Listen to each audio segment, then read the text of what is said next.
Hello, everybody. We're so delighted that you're here with us today and excited to be here with you. There is absolutely so much happening in the world. There's so much that's happened at Ms. in the past year. Um, and it is a good time to gather. It's a good time to gather with friends. I want to lift up that this week is Black Maternal Health Week, and our social media feed offers a lot more information about this incredibly important issue that's obviously at the center of advancing gender and racial justice. And I want to share with you also, this briefing is being sponsored by our Gloria's Legacy Circle for Gender and Racial Equity, the Ms. Foundation's Planned Giving Society. Please let us know if you're interested in joining. You can do that by just emailing plannedgiving@msfoundation.org. I want to share a few intentions for the briefing with you. And that is, first of all, of course, to introduce you to our truly groundbreaking report, Pocket Change, today, and to share the impact of Pocket Change, what's been happening in philanthropy, what's been happening in the field.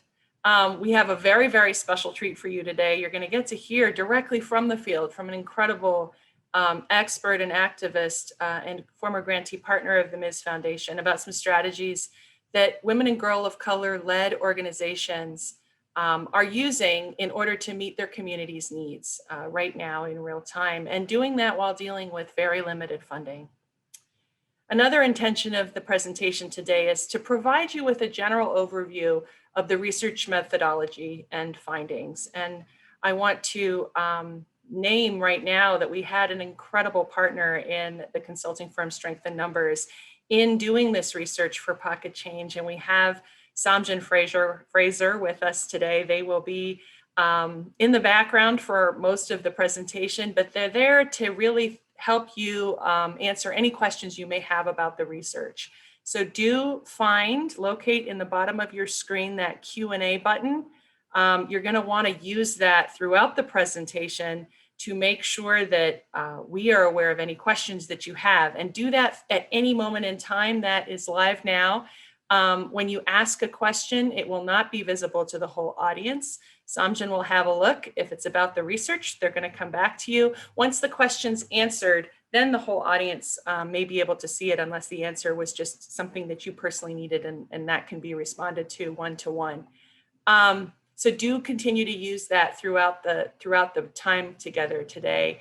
As well, the chat will be in use, but not for folks in the audience. It's actually not accessible for you, but keep an eye out for any chats. If there's messages we want to send out to the audience, information we want to share with you, that may pop up in the chat box for you.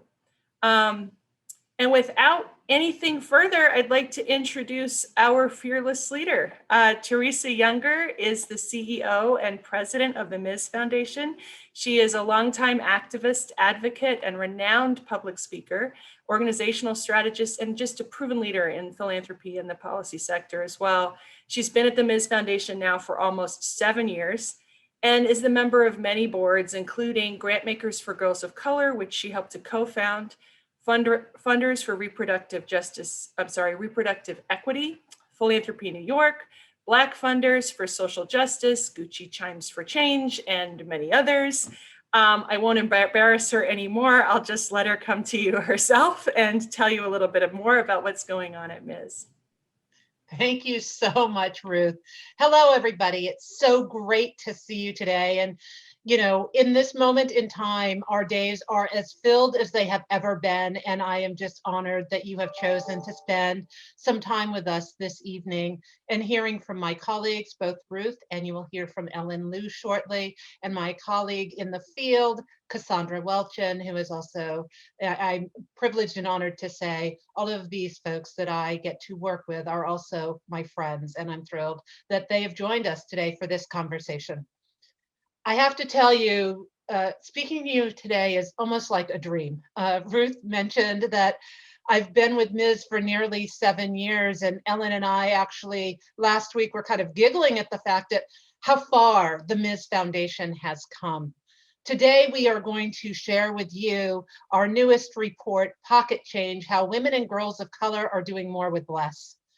About 3 years ago, we came together to do and release a strategic plan.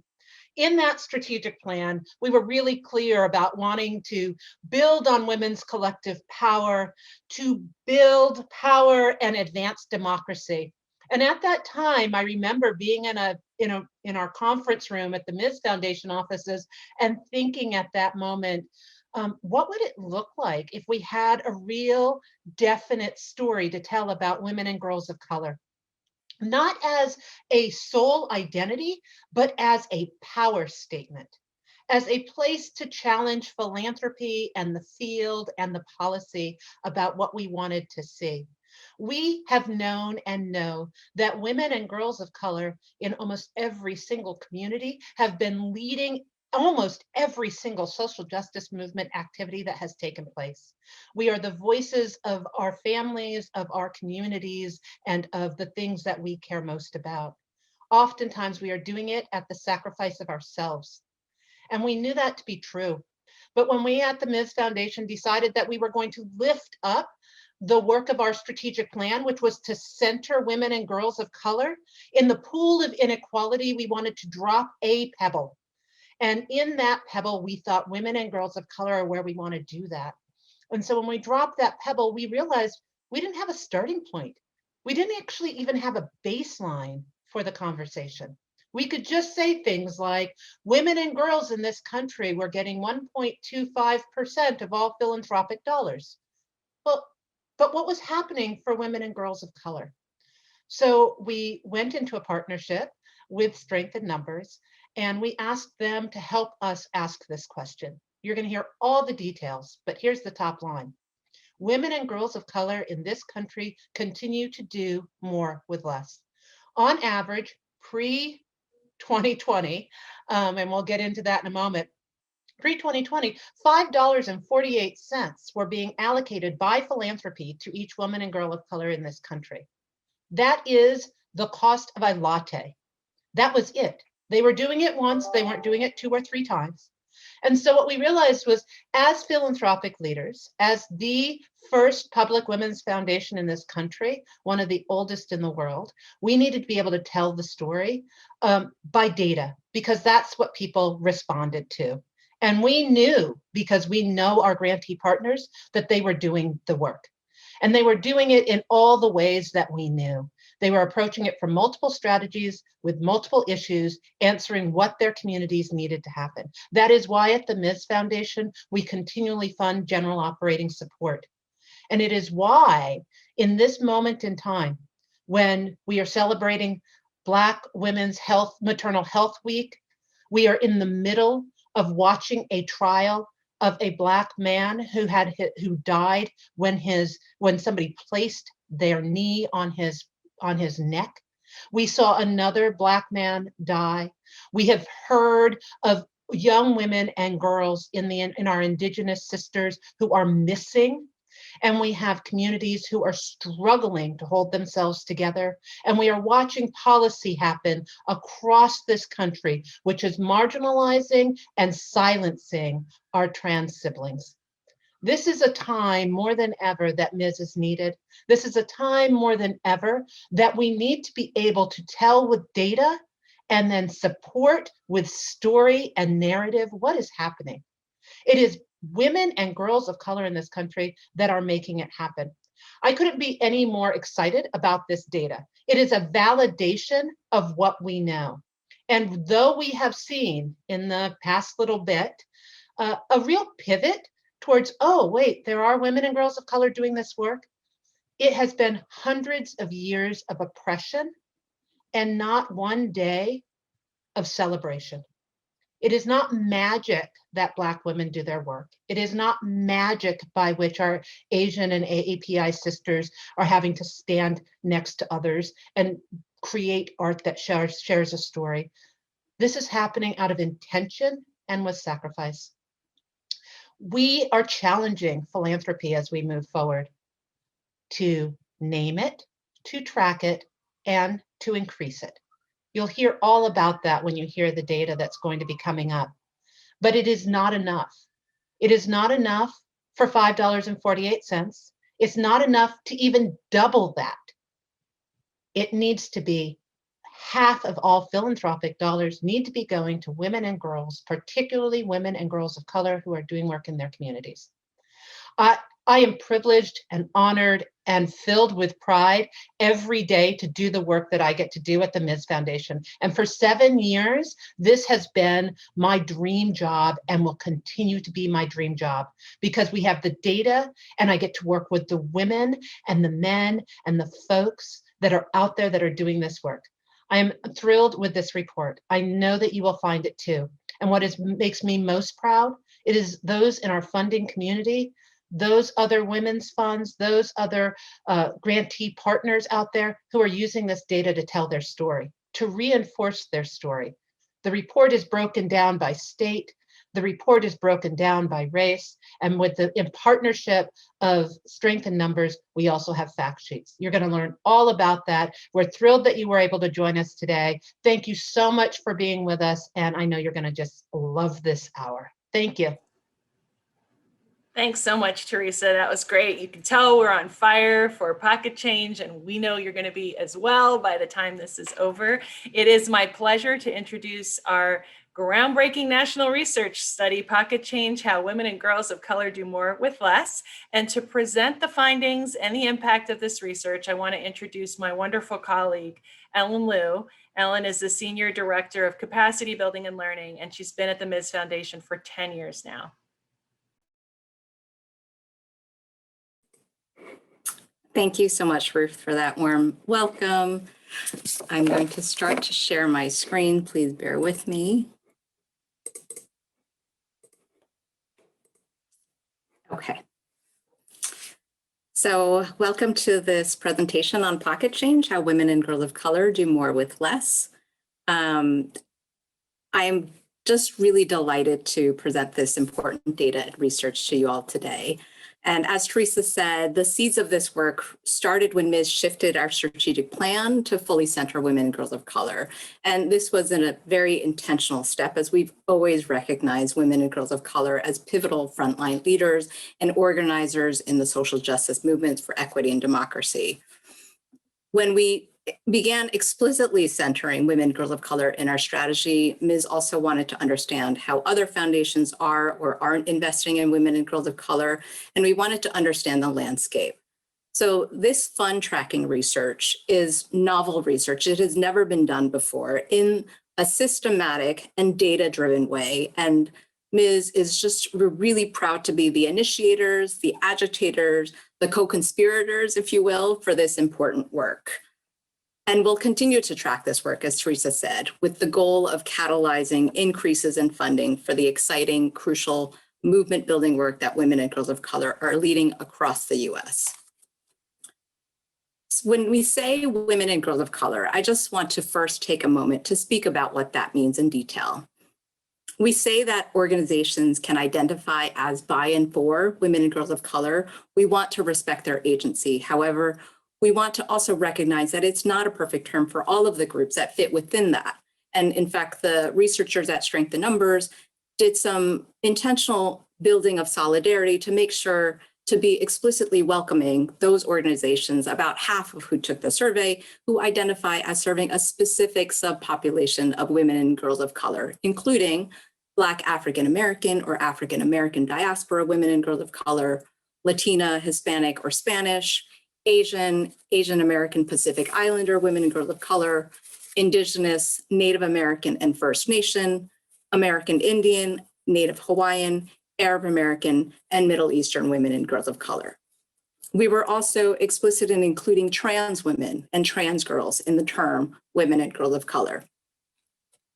And so even though the term women and girls of color may not be right for every situation, we did do a robust effort to include all of the subpopulations in the research.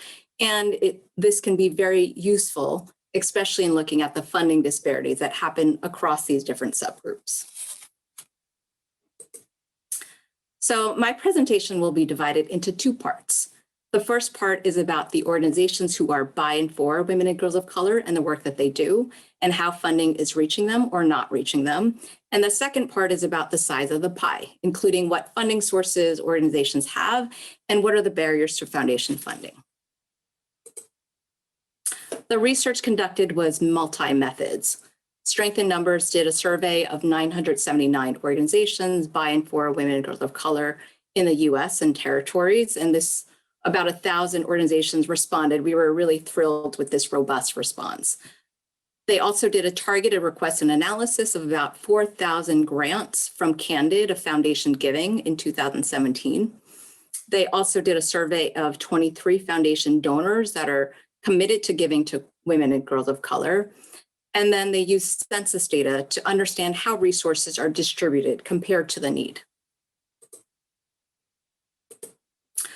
So who leads women and girls of color organizations? In the research, we found that at least 75, in the research and survey, we said that at least 75% or more of leadership positions must be women and girls of color, and they must be the ones who are making financial decisions. When we asked those survey questions, we found that about 3/4 of the organizations who are by and for women and girls of color were also led by women and girls of color. And we also found that being founded by women and girls of color was quite important, because those founded by women and girls of color were more likely to be led by women and girls of color. Organizations by and for women and girls of color are at work in all 50 states, including DC, American Samoa, Guam, Northern Mariana Islands, and Puerto Rico. About 1/3 of them are located in the US South. And we also found that 3/4 were founded between 2005 and 2015. So we have some newer organizations in this mix, but also some that have decades of experience. Who do organizations by and for women and girls of color work with? 2/3 of their constituents are women and girls of color. So one of the main findings here is that 1/3 of the constituents of organizations by and for women and girls of color are other people. So they could be women, they could be men or boys, they could be white women and girls. And it's important to understand that women and girls of color are not only serving their own constituents, but also other constituents as well. More than half of the organizations surveyed included trans women and trans girls in their work, and more than half served one population of focus, for example, Black women and girls, and that was the most common. And just under half say they also include gender nonconforming people who do not identify as women. What is in their pockets? So what is in the budgets of women and girls of color organizations? 1 in 20 have no revenue, meaning that their budget is zero. About 1/4 have an annual revenue of under $50,000. And we see very low levels of paid staff. So in organizations less than $50,000 budgets, there are fewer than 1 in 15 with paid staff. In organizations with greater than $50,000 budgets, we see fewer than 2 in 5 have paid staff. And so what we can see that this means is that there is a lot of volunteer work, a lot of volunteer labor that these organizations are spending their resources on and implementing programs that meet their community needs and taking in very little for themselves in terms of paid staff and salary positions. I wanted to also note here that the research found that lower levels of funding are associated with more women and girls of color beneficiaries, and also organizations working with a single subpopulation of focus, for example, Indigenous women and girls. In the survey of those that received funding from foundations, more than half of them received foundation funding as part of their overall funding. And so it's important to note that nearly half of the organizations in the sample size had applied for foundation funding. So here you see we asked organizations by and for women and girls of color about the issues that they're working on and then the strategies that they use. So on the right, you can see a few examples of their issue areas: reproductive justice, criminal justice, economic justice, health equity. And on the left, you see the strategies that they're using. For example, leadership development, voter registration, community organizing, and service delivery. And I want to just note the delivery of services is a pretty common one. About 3/4 of the organization in the sample did service delivery. And of those that do service delivery, almost all pair it with at least one additional strategy. So we found that many organizations use multiple strategies. About 9 in 10 work on 3 or more issues. And that is why we have this visual, this tapestry here, because so many organizations are working on multiple strategies and multiple issues. We also found that organizations founded by women and girls of color were more likely to work on issues of violence and safety. And this, which is particularly important, I think, in this moment in time with the movement of Black lives and the racial justice protests across the country. It's just a pivotal piece of work that they must do. So now I'd like to move us into the funding landscape for women and girls of color. And just a quick reminder to please chat your questions into the Q&A box, and we'll have Samjin Fraser from Strength in Numbers respond. So foundation giving to women and girls of color in the US totaled $356 million. $356 million accounts for about 0.5% of the total $66.9 billion given by foundations. So as you can see, this is a minuscule amount. I don't know what a smaller word for minuscule is. Someone please tell me. When we look at census data and we look at how many women and girls of color there are, 65 million per capita, this ends up being $5.48 for each woman and girl of color in the US. And Teresa mentioned that this is about a latte.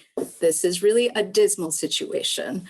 You know, women and girls of color deserve so much more, and they deserve so much more investment. I wanted to note also here, the research found that nearly 2/3 of the grants that were going to women and girls of color in the US are under $25,000. So we're talking about small grants, not only small few resources, but small grant sizes. So here the slide shows how this breaks down geographically across the US. I mentioned on the left, we have the national average, $5.48, that pocket. And then when it's adjusted for population size across different regions, you see how it breaks down. I just want to draw your attention to the top right corner pocket where we have the resources for organizations by and for women and girls of color in the South.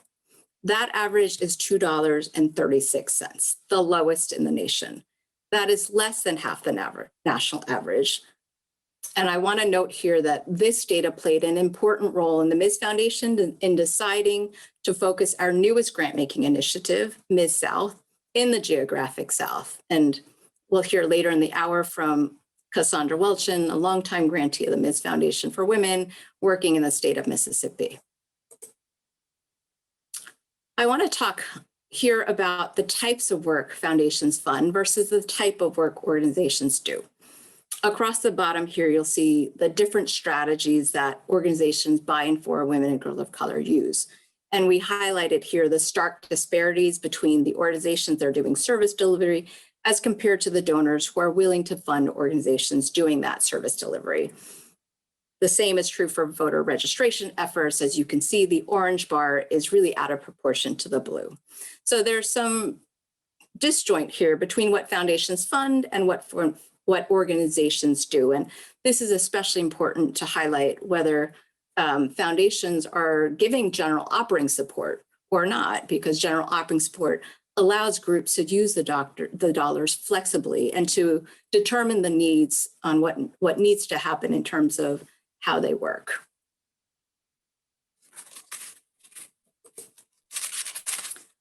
How do foundations express women and girls of color as a priority in their grant making?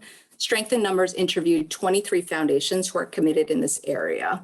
90% of them name women and girls of color in their internal strategy, yet only half of them name them in their external mission statements. Now, this is important because oftentimes women and girls of color are getting named internally in documents and they're in discussions with staff and board, but then externally, we do not see this being named. Externally, women and girls of color aren't being named. And so this may make it hard for organizations to identify whether they're a good fit for a foundation.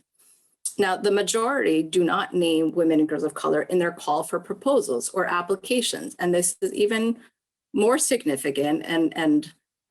This makes it hard for organizations to determine whether they're a good fit and whether they should apply for an open RFP. And, the fact that we're seeing this in some of the most committed foundations to women and girls of color.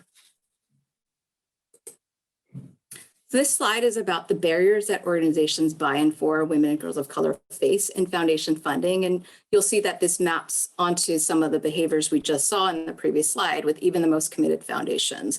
More than half said that excessive administrative work for a grant application is a barrier. And this is especially true if you're a staff of 1 or 2 running programs for your communities.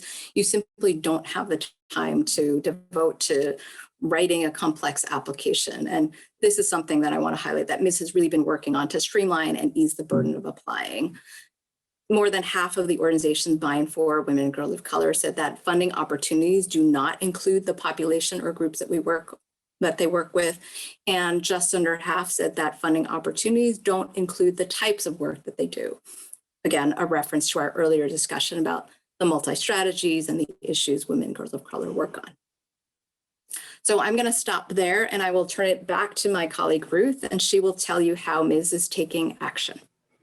Awesome. Thanks so much, Ellen. That's great. I love hearing about this research every time, although at this point, I have to say it's becoming part of our DNA. And in many ways, as Teresa said, it was part of our DNA even before we did the research. We were intuitively living into this space and living into the story told by Pocket Change. But what this research allowed us to do was really assess our current practices and make sure they were aligned with what women and girls of color actually really need in the field. And Ellen, if you could just take me to the next slide, I'll point out some of what we're doing differently and some of what we were already doing. And you've heard a lot of this already. So our grants are general operating support. What that means when we say a grant is general operating support, for those of you that don't know, it means that those dollars can be used for absolutely anything needed by the organization, from light bulbs to gas money, to a voucher, to whatever it is.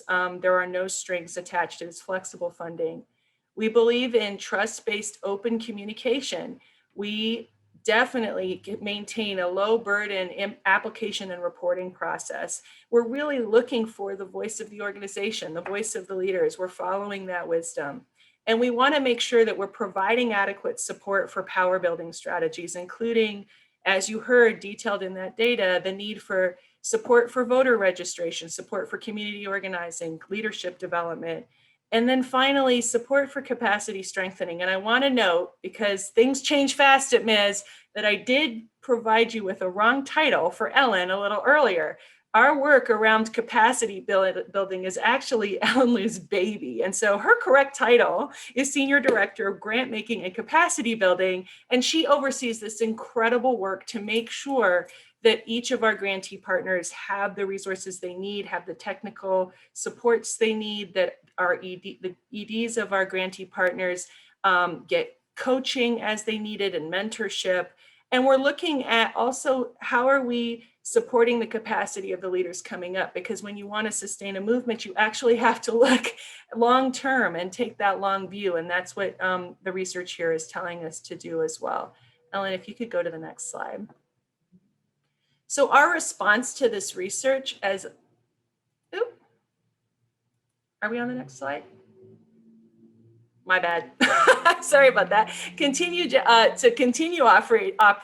offering general operating support and flexible funding, to publicly articulate a strategy that centers women and girls of color. And as Teresa said, we've been doing that for some time now, to unite the issues that relate to reproductive justice, economic justice, and safety into a single accessible funding stream. So no longer do you have to apply and say, okay, I do reproductive health, or okay, I do economic justice, and I fit inside of your priority, Ms. We've combined those, and as long, and this brings us back to that tapestry we saw, right? So as long as your work is speaking to our priorities, we're not asking you to shoehorn yourself into a single pillar anymore. we're explicit about supporting service provision, and Ellen spoke a little bit about that already, and investing where women and girls of color are most under-resourced. We heard about the Ms. South campaign. That was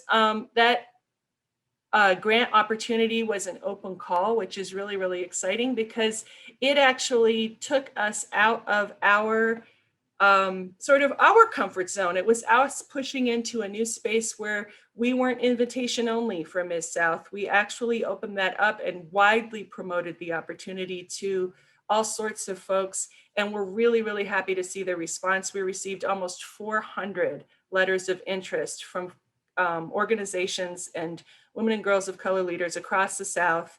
And obviously, unless somebody out there has a really deep pocket, hello, we are not able to fund all of those people, but we're going to be very, very excited soon to share with you those grantees that we are funding this year, and we're going to be looking to continue this work.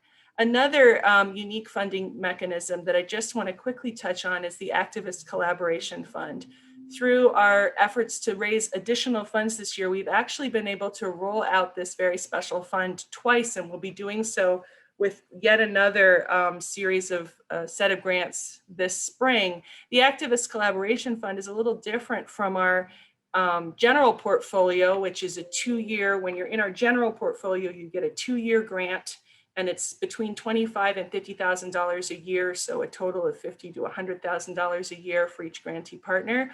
The Activist Collaboration Fund is a 1-year grant program, and those funds are specifically meant to infuse activists, organizers, and organizations on the ground with the funds they need right now for whatever it is they need to do. And what we know from the field is that there's a real need for convening, for folks to be able to gather however and whomever needs to be in space together to do the work that is most needed in the moment. And in this incredibly fast-paced moment, that may be convening to strategize, that may be convening to heal, that may be convening to understand how to dovetail strategies that really haven't been woven together before. And folks are just figuring out how to respond in real time to everything that's going on. So we're very, very excited about that one as well.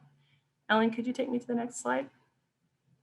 So our mission at MIS is to make sure that we are spreading the word about this research, and we have been doing that far and wide. Of course, it's useful to funders, and we're really interested in this getting out to the philanthropic sector so that we can be all holding ourselves accountable to doing things better, doing them differently. But this information is obviously really valuable to the field as well. And as Teresa mentioned, we have several fact sheets drawn from this research and actually looking even more deeply at the data that allow grantee partners and prospective grantees to take some of this information and use it to describe the work they're doing in a more compelling way that will really get the attention of funders. Can you take me to the next slide, Ellen? The larger effect of the narrative is that we're changing how people are talking about the work of women and girls of color in the public at large. And you can see just a quick sampling here of some of the places that are lifting up this story. And as I said at the beginning, Teresa is absolutely, as you saw, she's a cheerleader. She's amazing. She's on fire for talking about how this data speaks to something that we've actually known was happening for some time. And she has been lifting up that story and that narrative in many, many places, week after week. And it's just exciting to see the ripples spread from the work that we're doing to educate folks. Next slide. But we need to increase it. We are absolutely committed to increasing the dollars going to women and girls of color-led organizations. And we honestly cannot do that without your help. I know there are numerous donors on this call with us today, and thank you so much for everything that you've done, how you've shown up for Ms., how you continue to support our work. We could not do this without you, and I will tell you what, we're growing as a result of your efforts. And I have to say thank you so much for everything that you have done in the last year to allow that to happen. But we're growing because there's great need. What I want each of us, and I include myself in this, as we are going into this coming year, it's tax time, and many of us are spending a lot of time right now looking at our bank accounts and looking at all those numbers and really thinking about what is our treasure and what is the treasury taking, but what is our treasure, right? And we have an opportunity in this moment of doing this chore of taxes to give some consideration to the year ahead and think about, is there somewhere that I can do a little bit more? Is there something I can do differently to get more of my treasure where it needs to be? One of the true benefits of funding work through the Ms. Foundation is that you are funding into an organization, a foundation that has deep expertise and connection through relationships to the field.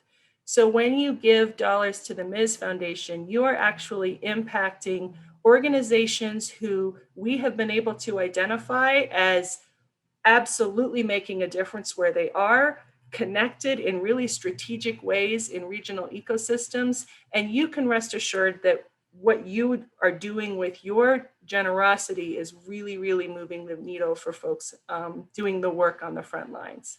So I do want to encourage us all to take this to heart and increase the dollars that we are moving to women and girls of color.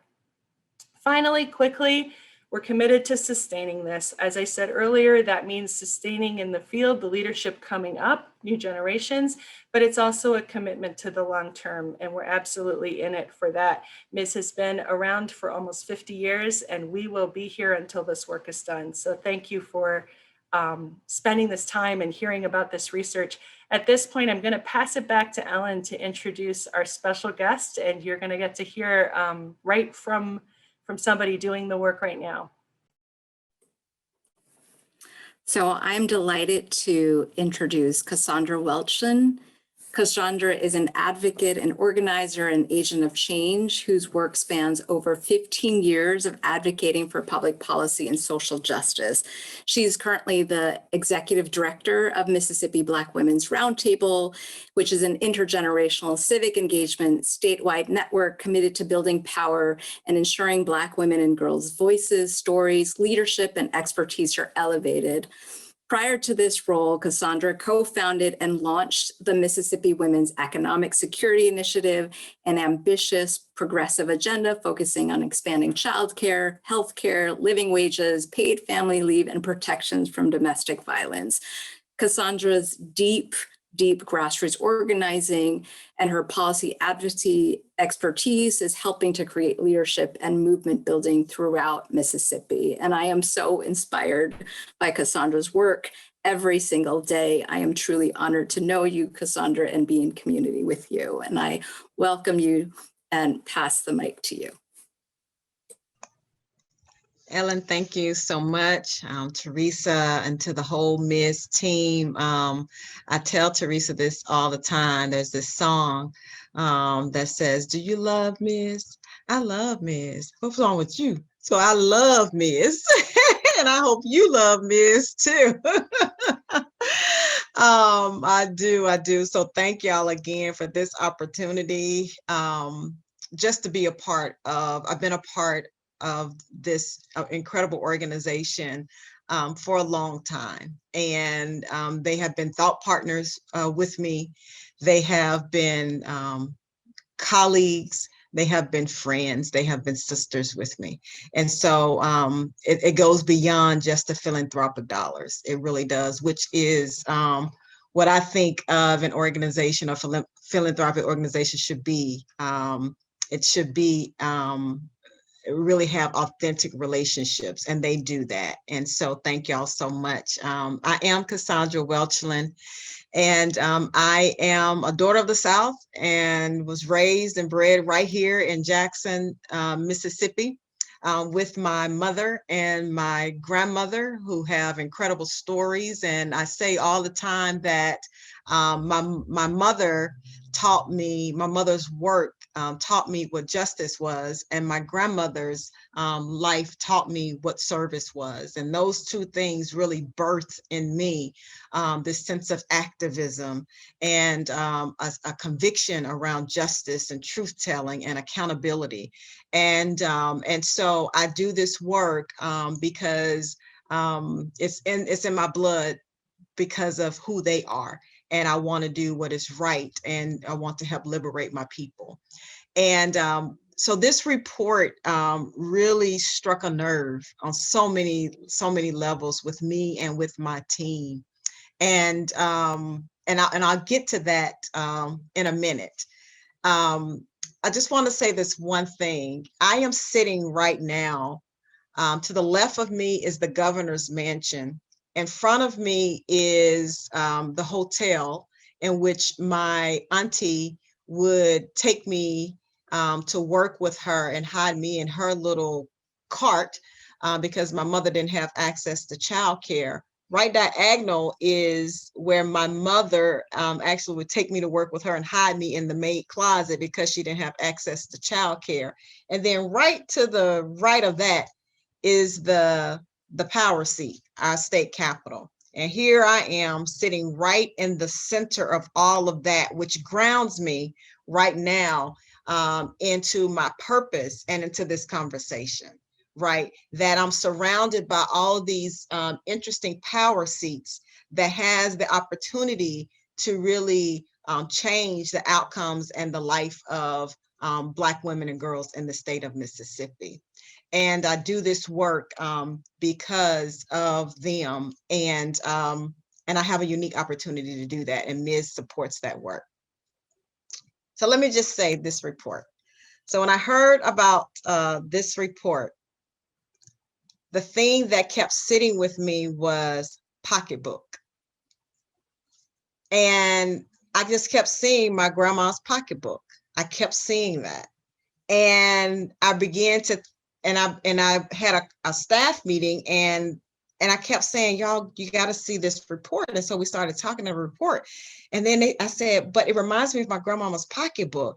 And they kept saying, wow, pocketbook. I hadn't heard that term in a long time. So it began to resonate with all of us. And so all of us began to have a conversation about our mothers and our grandmothers' pocketbooks, which is very much like pocket change. But inside those pocketbooks was the pocket change, right? They just put it in the pocketbooks.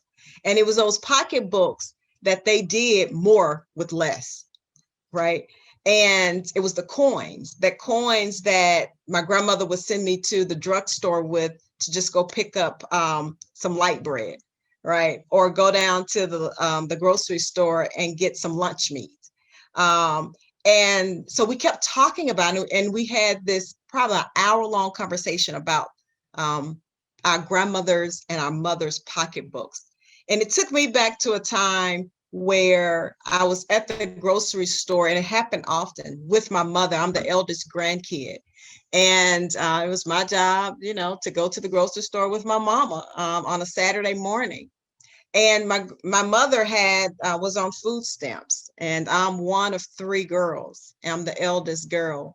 And if you would have a conversation with my sisters, they would say, yeah, we didn't like her when she was a teenager because she thought she was our second mama. So that's another conversation for another day. But I would go to the grocery store with her, and she had food stamps. And after we got through shopping for everything, she would put it on the conveyor belt, and she began to, bag it up. And then it would come time for her to pay. And at that time, it was paper food stamps, right?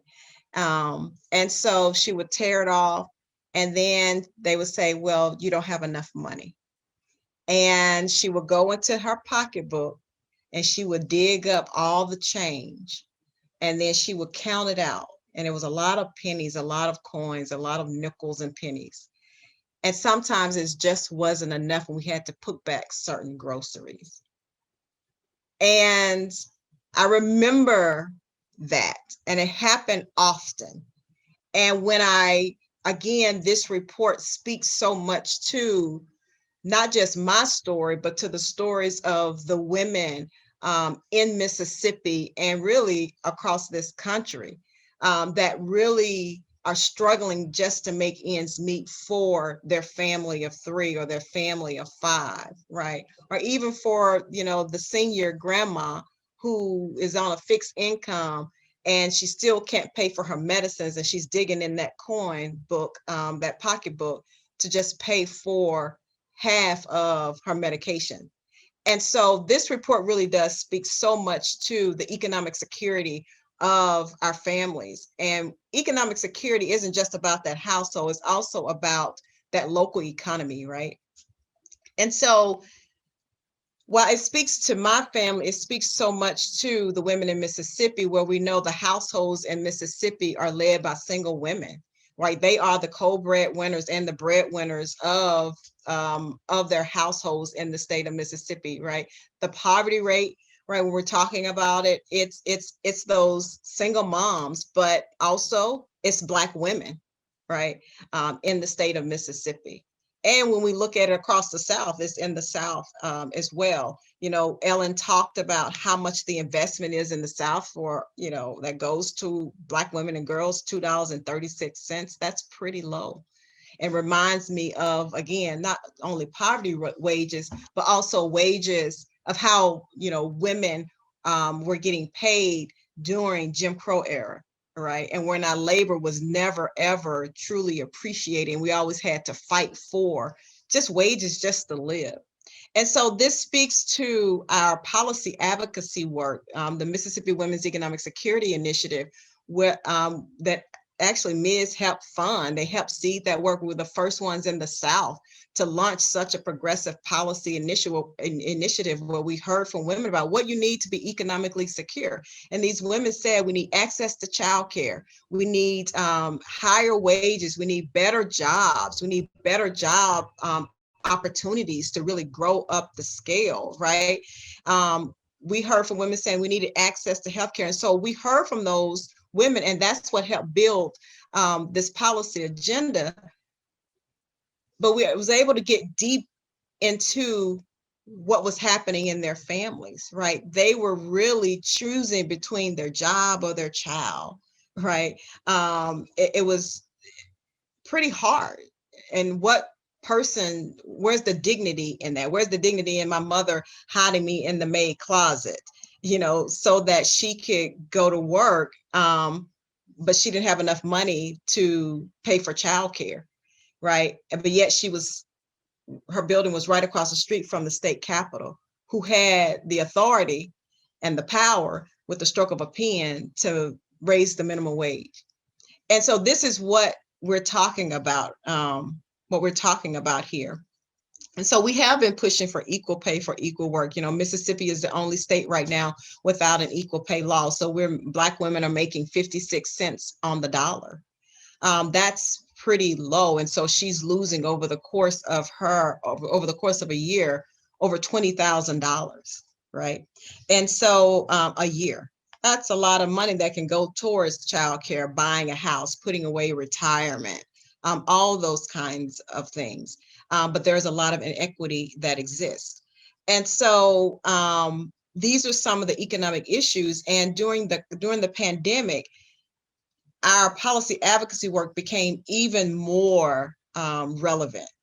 And because people were losing their jobs, losing their paychecks, childcare again was a significant issue, but yet the frontline workers were, you know, women of color, you know, Black women. They were the nurses, they were the cashiers, they were all those things, and they're still having babies, and there's still no pregnancy accommodations. It's all of that.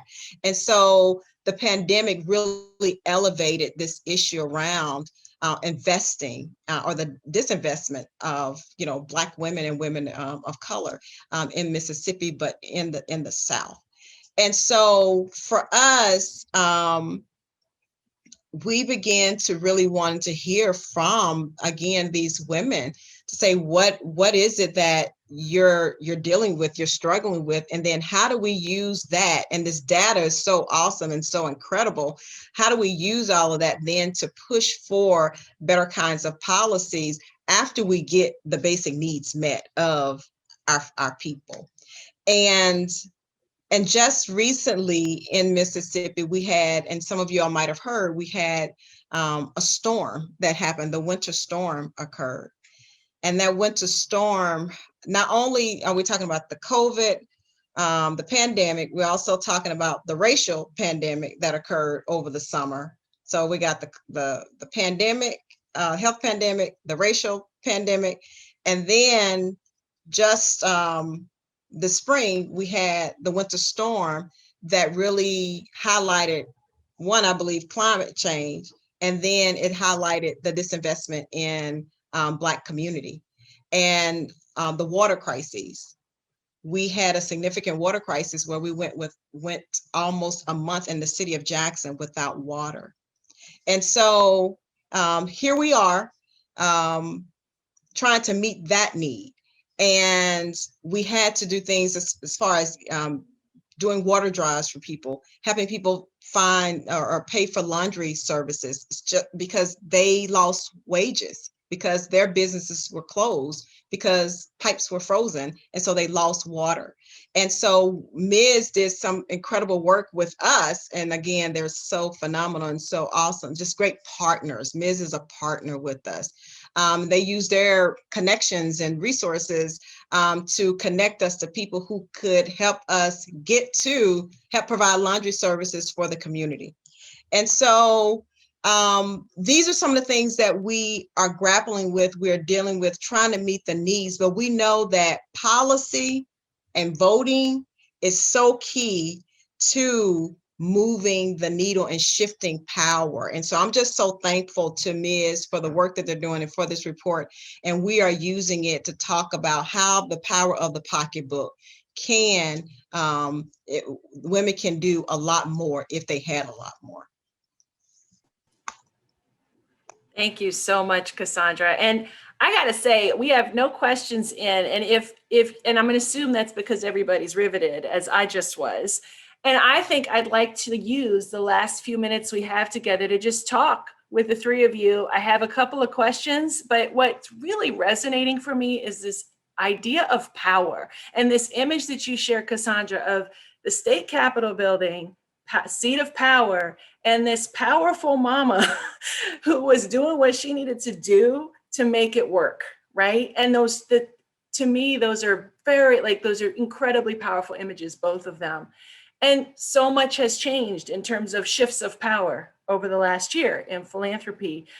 Teresa, I almost want to start with you. Could you share with us what has really changed in the philanthropic landscape since last spring, since when we dropped this report and published this out, public pocket change in July 1st, I believe was when it was published. Yeah, so, it's really been fascinating. I always say philanthropy can be a fickle friend.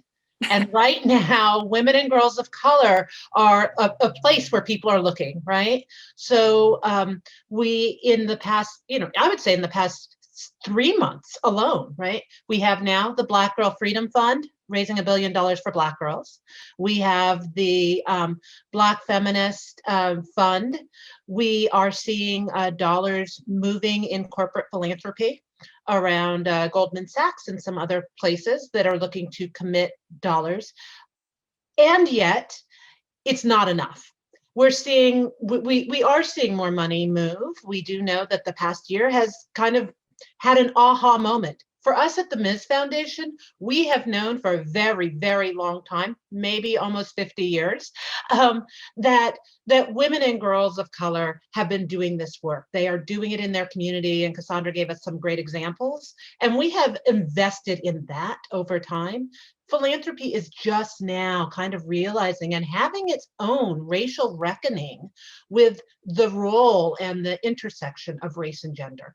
And we are seeing that slowly, but we're going to need to see it not just for today and tomorrow while we have a Black woman and a woman of color who's our vice president. We are going to need to see this kind of commitment at our level, and then 10 times, 25 times, 100 times more than that for the next 20 or 30 years. What we need now is generational change, and what philanthropy is going to have to do is lean into what generational change is going to look like, which means funding not just the moment, but funding a lifetime of change. And that's what we're looking to see, and we're seeing some of it. And I have to acknowledge we are seeing some of it. Literally 7 years ago, nobody was saying women and girls of color for anything. Right. And now it is a centerpiece of the White House's new Gender Policy Council, right? Their Gender Policy Council specifically says women and girls of color. That was not even prevalent 7 years ago, right? Under our first Black president. So things are changing. Philanthropy is in this conversation in a different way. And it's this report that's allowing them to start with a starting point, and then for us to demand, ask, cajole, and sit at the multiple tables where we can lift up these dollars and have real conversation about what the intersection of race and gender looks like in this country. It looks like women who are sacrificing themselves in order to commit to their communities. What Ellen told us in her data points was the work was being done as volunteers, or women who were not paying themselves to pay a staff person, right? And so we need to recognize and place value and trust in women and girls of color to do the work they need to do. And philanthropy is going to have to model that. Great. Thanks so much, Teresa. I know we're getting close to the end and folks may have to hop off. So I'm going to pitch quickly and then I'm going to come back and we're going to talk some more. But we have our 33rd Gloria Awards Gala coming up on Wednesday. It's actually May 20th. It'll be streaming and we hope you'll join us. You'll see more information about it in your inboxes and on social media. But I just want to pitch that to you as another chance to spend some time. And then I want to come back to what Teresa was just saying about the impact of a multi-generational strategy, the impact of over a long period of time, having this focus in one place on really making change in a very specific way. And I'm wondering, Cassandra, Ellen, if you could speak a little bit about what would it look like? What might it look like if we were able to sustain some of what we saw in the last year over a longer period of time? How much time do we need? What are your thoughts about what's happening right now? Yeah, so I would say, and I say this often when asked, or when I'm in a conversation with a funder, that you really have to go the long haul with us. It really does have to be, as Teresa said, like a generational of investment, which means there has to be an undoing in the mindsets of really an undoing of racism and structured racism in the structure of philanthropy, right? Because why hasn't this been done before? And so what it would look like, because when it stops, we have the growth is stunted. We still are growing or moving, but at a slower pace. But when you infuse that, then we're able to continue on and get there a little quicker, get to our goal, which, is the liberation, which is, access to capital or, better wages. People really just want to live a life of joy and happiness, right? And so we're able to fight harder and more consistently and stronger to beat back bad policy, which you see happening in Georgia, but also where you see happening here in the South, where all these bad kinds of legislation and when people don't want to expand Medicaid and all those kinds of things. The investment will help us get there quicker and we'll be able to build a groundswell longer, and we'll just keep it moving, and things that keep moving, you just build upon it, and it just keeps growing. And so and you're able to get more people to be a part of that, those that are impacted by it. So that's what it would do. It would bring, and it would build a legacy, a generational of wealth legacy in our communities. Right, and that'll be transformational. Ellen, any thoughts to add about the types of impacts we want to see or you would hope to see? What would more resources make possible? I wanted to share that the other day, my grantee said to me in exasperation, when do we get to have enough instead of trying to make it enough? And I was like, that is exactly what Pocket Change is saying. Women and girls of color need enough. And they need more. I think, Cassandra, you said structural injustice of philanthropy. And I think the fact that we are finally within philanthropy saying the words white supremacy and saying the words white privilege, that is a huge change and shift since I've been at the Ms. Foundation for a decade. Like the fact that we're actually talking about it, but there needs to be more than just talk. It needs to actually happen. And I do think that if it happens, we will have an ecosystem of women and girls of color leaders at the vanguard of making fantastic change. Yeah. And that will liberate all of us, and it will create the justice and democracy for the United States that everyone deserves.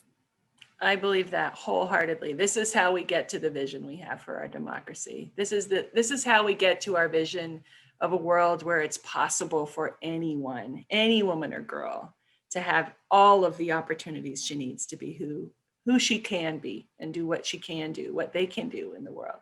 So thank you. Thank you to all three of you for your brilliance and your wonderful partnership. This has been fun. Thank you to everybody who joined us this evening. Thank you, Samjin, for your help in the background there, and my colleagues Stephanie Blackwood and Maureen McNamara as well, who are here from Ms. helping out. And thanks to all of you for joining us and spending a few extra minutes with us. We hope you have a wonderful evening. We did record this, so we will be sending around the Zoom recording and a link to that in the next 24 hours. So do watch your inboxes. And again, as I said, watch it for further invitations to more fun stuff, because we want to keep you close and we want to spend more time with you. Have a good night, everybody.